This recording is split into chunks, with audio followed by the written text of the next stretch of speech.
Ireland, a small island on the far edge of Europe. No oil, no gas, no gold, no coal. Not even a mountain range worth mentioning. And just 170 years ago, people were literally starving to death in the streets. Today, Ireland is the third richest country in the world by income per person. Ahead of the United States, ahead of Germany, ahead of Switzerland. How's that even happened? Here's the thing nobody tells you. Ireland didn't get rich by finding resources.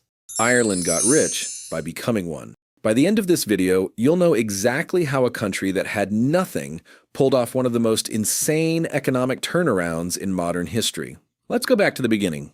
The year is 1845, and Ireland is in serious trouble. The country is under British rule. Most Irish people are poor farmers who didn't own their land. They just rented it from British landlords. And the one crop that keeps millions of people alive is the potato.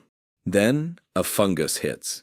It destroys the potato harvest, not just once, for years in a row. Over the next 7 years, 1 million people die of starvation. 1 million more flee the country on ships, most headed for America. Ireland's population drops from 8 million to around 6 million, and it keeps falling for decades after that. Here's the part that makes it even darker. While Irish people starved, food was still being exported from Ireland to Britain.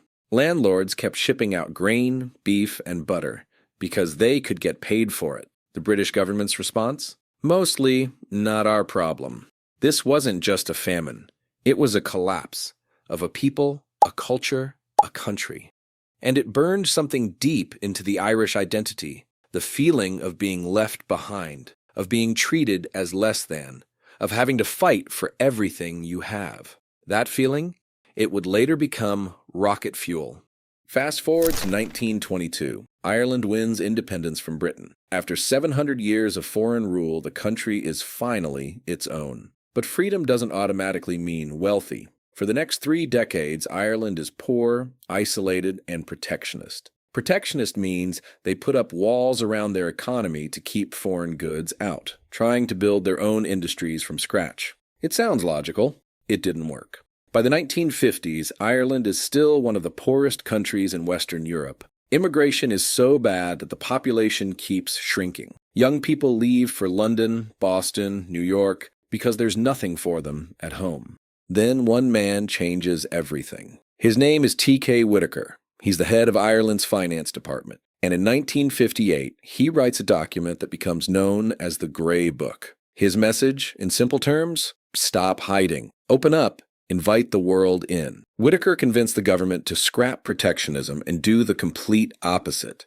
Offer foreign companies massive tax incentives to set up in Ireland. He understood something most politicians at the time didn't. A small country with no resources can't compete on raw materials, but it can compete on brains, location, and price. It was a huge gamble, but it was the right one. Now here's Ireland's secret weapon, and it's so simple it almost sounds like cheating. Corporate tax. That's the tax a company pays on its profits. Most of Europe charges between 25% and 35%. Ireland, 12.5%. That's it. That's half the trick. Think of it this way. Imagine you're a massive American tech company. You make billions of euros in Europe. Where do you set up your European headquarters? The country where you keep the most money, right? Ireland made itself the most attractive address in Europe, legally. They didn't steal anything. They didn't break any rules. They just said, come here and you'll pay less. And the companies came. But low taxes alone don't explain it. Because here's what most people miss. Ireland had 2 other massive advantages hiding in plain sight. First, English. Ireland is the only country in the European Union where English is the main language. For American tech companies wanting access to the 450 million person European market, Ireland was the perfect front door.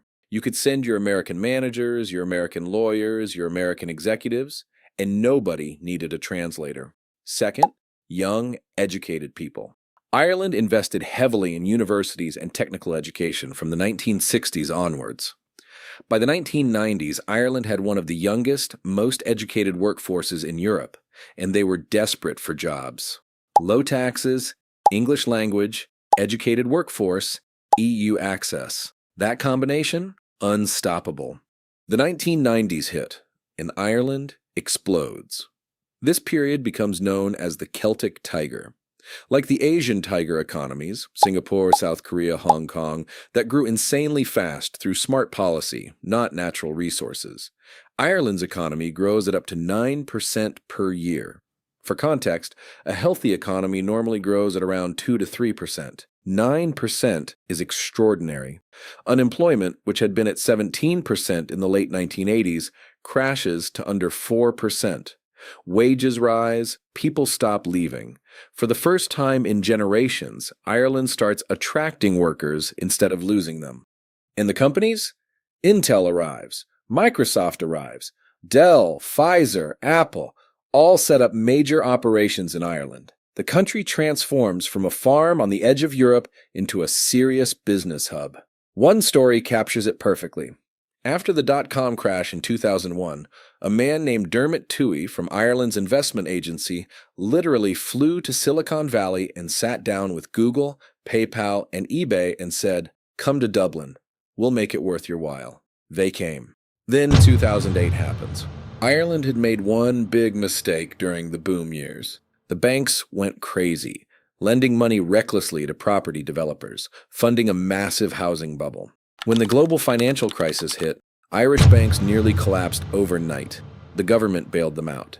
Ireland had to accept an emergency loan, a bailout, from the EU and the International Monetary Fund. That's the IMF. Basically, the global emergency fund for countries in financial trouble. Austerity set in. That means the government slashes its spending hard to pay back the debt. Wages get cut. Public services get cut. It's painful. But here's the comeback story. Ireland recovered faster than almost any other country caught in the crisis. Why? Because the fundamentals were still there. The tax rate didn't change. The multinationals didn't leave. The talent pool didn't disappear. By 2013, Ireland was growing again. By 2015, it was the fastest growing economy in Europe. Today, Dublin has a neighborhood called Silicon Docks. Google, Meta, Amazon, Microsoft, LinkedIn, Airbnb, Salesforce all have their European headquarters there. Meta's Dublin office is its largest outside California. The area used to be an old industrial port. Now it looks like a piece of San Francisco dropped onto the Irish coast. Ireland collects so much corporate tax that in 2022 it ran a budget surplus of over 5 billion euros. A surplus means the government took in more money in taxes than it spent. For a country that was broke a decade earlier, that's wild. Now here's the uncomfortable truth. Ireland's official GDP per person looks insane. GDP, that's gross domestic product, basically a scorecard of how much a country produces economically. It looks sky high because it includes the profits of all those multinationals booked in Ireland. Apple alone books billions in Irish profits every year. That inflates the numbers, meaning it makes Ireland look even richer on paper than it really is for the average person on the street. The real wealth of ordinary Irish people is high, but not quite as extreme as the headline figures suggest. And there's a price for all this success. Dublin is now one of the most expensive cities in Europe. Rents have gone through the roof. Young Irish people are struggling to afford homes in their own capital, which has an uncomfortable echo of history. The EU also pushed through a global minimum corporate tax of 15% in 2023, which Ireland had to agree to. Ireland's tax advantage is narrowing. The next chapter hasn't been written yet. So what's the actual lesson here? Ireland had no oil, no gold, no empire, no resources.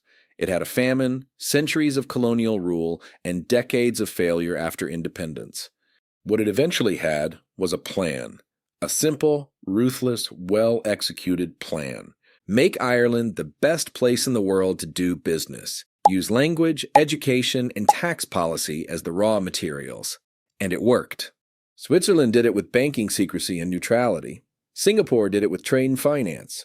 Ireland did it with a tax rate and an English accent. Small countries can't outmuscle big ones, but they can outsmart them. Thanks for watching. If you want to understand how another tiny country pulled off a similar trick, the video is right there.